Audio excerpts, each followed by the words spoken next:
7 years ago, I was sitting in a dark hospital room, hiding behind curtains, trying to study accounting principles, trying to understand the difference between financial accounting and management accounting. In the room next door, there was a mom trying to feed her baby. In the room down the passage, there was a mom having her baby. It was a quiet holiday period over December, and I was about to quit my job in the next week and start a whole new career as a full-time MBA student. So maybe you're sitting in your chair right now, having similar thoughts of changing your career or potentially just doing something different. In this short video, I will share with you how I came to make that decision, which was a balance between a complete leap of faith and just desperation, pure desperation. But ultimately, there were 4 things that drove me to make this final decision. And perhaps you don't find yourself in a similar position as I was as a nurse or a midwife, but the factors that I considered to make this decision, I think is applicable to anyone in a position where they feel it's time to make a change. How do I know if it's actually the right move? So the first thing that I looked at was my career growth. So it was a very scary thought when I realized one day that I worked with a colleague. She was in her 60s. She was absolutely lovely. We were on the same shift together. We were kind of like partners, and we were laughing and joking that day, and it was a quiet moment, and I suddenly looked at her and I realized, you know what? This is going to be me in the next 30 or 40 years if I don't do anything today. If I don't make a conscious move or a change, this is exactly where I will be in the next 40 years. And I just couldn't live with that thought. The second thing that popped up in my head was the flexibility. Many people look at nurses and the shift work and they think it is great because you work perhaps 2 or 3 days a week, you work a couple of hours, then you're off, and you have off days during the week. It sounds lovely in principle, and I also thought in the beginning, oh, this is great. Everybody else is at work and I'm sitting at home chilling. Until you fast forward a couple of years later and you realize, but when I'm off, everybody else is at work. There was just a complete misalignment. There are thousands, millions of people doing this because they either love it or they don't have a choice. It just, from a personal perspective, that was not okay with me. I could literally only hang out with my fellow nursing friends who had off at the same time. So yes, the flexibility, for some people it is really flexible. They can maybe fetch their kids from school, or maybe they can do grocery shopping. That flexibility was not the kind of flexibility I wanted. The normal 9 to 5 that I currently have, I found that way more flexible. Okay, so the third reason why I decided to leave nursing, the financial reward. So I don't know what it is like in perhaps your country, but where I'm from in South Africa, the salary is atrocious. You never know what the future holds. So if something happens tomorrow and I'm suddenly all on my own and I have to provide for myself, but maybe I can do it now.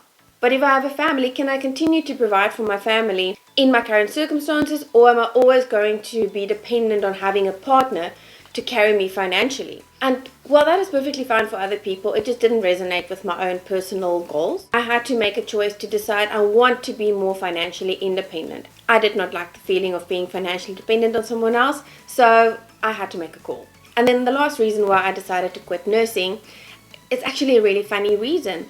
I did not feel a purpose. So I'm saying it's funny because you would think if you work in the nursing environment where you help people, that you could feel that you have no purpose at all. And that is not related to the job or the tasks at hand. That is more related to the environment. So I was practicing as a midwife. Like, I literally helped bring human beings into the world.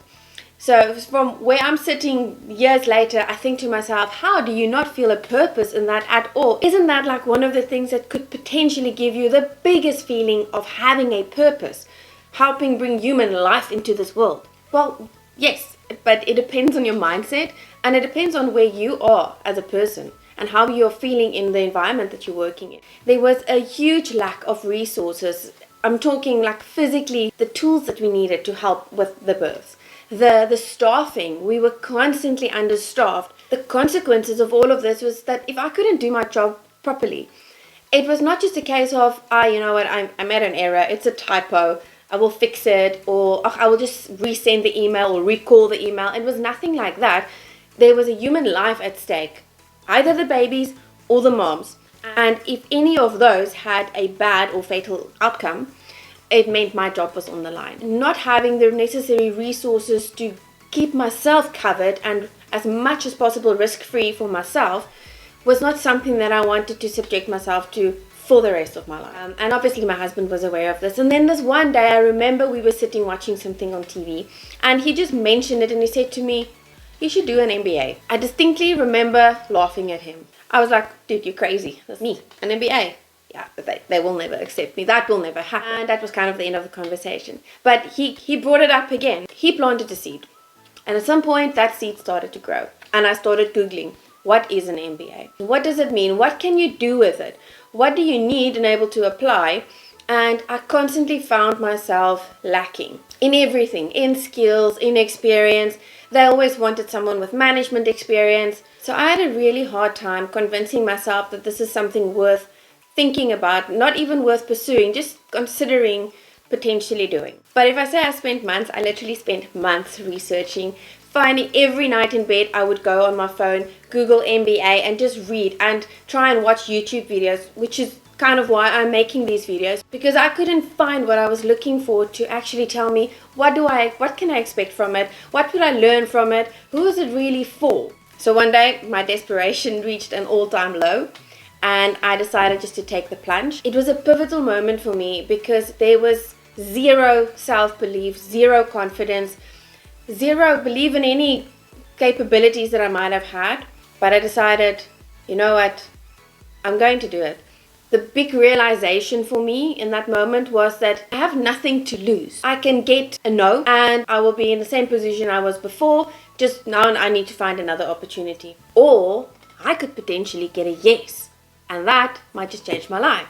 So I took the leap of faith, sent in an application. Literally a week later, I received a letter of acceptance. If you are sitting there feeling stuck in your career and you don't actually know which way to go, I'm not saying an MBA is the answer to everything, but for me, it helped to look at certain factors to see what is a possibility of growth in any of these, and where do I see myself 30 years from now? Where do I want to be 30 years from now? And sometimes it's a very easy decision, but sometimes you just need to take a leap of faith. Thanks for watching, and if you need to, take that leap of faith.